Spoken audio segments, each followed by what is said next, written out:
உங்களுடைய பேரின் காரணம் எப்படி இந்த பேர் வந்து உங்களுக்காக ஞான உதயம் வந்துச்சு? விக்கல்ஸ் அது விக்கல்ஸ். பெருசா ஒண்ணும் இல்லங்க. அந்த வெட்டியா இருக்கும்போது இன்ஸ்டா இன்ஃப்ளூயன்சர்ஸ்லாம் ஒண்ணு பண்ணுவாங்கல்ல, ஆஸ்க் ஆமா. மீ எ கொஸ்டின் அந்த மாதிரி. அப்படின்னு. அதில கேட்டேன் இப்படி யூடியூப் சேனல் திறக்க போறேன். அதுக்கு முன்னாடி விக்ரம், அருள், வித்யாபதி ஸ்டாண்ட் அப் காமெடின்னு இருக்கும். பெருசா ஆ. இருந்துச்சு இன்ஸ்டால. 2000 ஃபாலோவர் இருக்கும்போது. அப்ப அதில கேட்கும்போது ஒருத்தர் சொன்னாரு, "ப்ரோ விக்கல்ஸ்ன்னு வைங்க. விக்ரம் பிளஸ் நக்கல்ஸ் ஆ. விக்கல்ஸ்" அப்படின்னாரு. நல்லா இருக்கே, மனசுல நிக்கிற மாரி இருக்கே, கியூட்டா இருக்கே அப்படின்னு சொல்லி அப்படியே வச்சாச்சு. ஸோ மக்கள் சொன்னது வந்து அப்படியே விக்கல்ஸா மாறிடுச்சு. டீட்டெயில்ஸா மாறிடுச்சு. சூப்பர். ஃபர்ஸ்ட் வீடியோ ஹிட் ஆகும்போது உங்களுக்கு எந்த மாரி ஒரு ஃபீல் இருந்துச்சு? ஏன்னா 2000 ஃபாலோவர்ஸ் இருந்துச்சு சொன்னீங்க.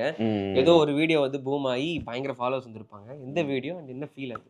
ஃபர்ஸ்ட் வீடியோவே தான். வென் யூ ஸ்பீக் ஹிந்தி இன் தமிழ்நாடுன்னு ஒரு வீடியோ இருக்கும். சூப்பர். அ அது எடுத்தோனே ஒரு 1 மில்லியன் போச்சு. வாவ்! அ அப்போ வந்துட்டு அ எனக்கு என்னன்னா தெரியாதுல்ல நமக்கு. அ, நான் நெனச்சுன்னு இருந்தேன், ஒரு வியூக்கு ரூ. 1 தருவானுங்க போல அப்படின்னு நெனச்சுன்னு இருந்தேன். அ. அப்படிதான் தெரிஞ்சுச்சு அதெல்லாம் காசு வராதுடா.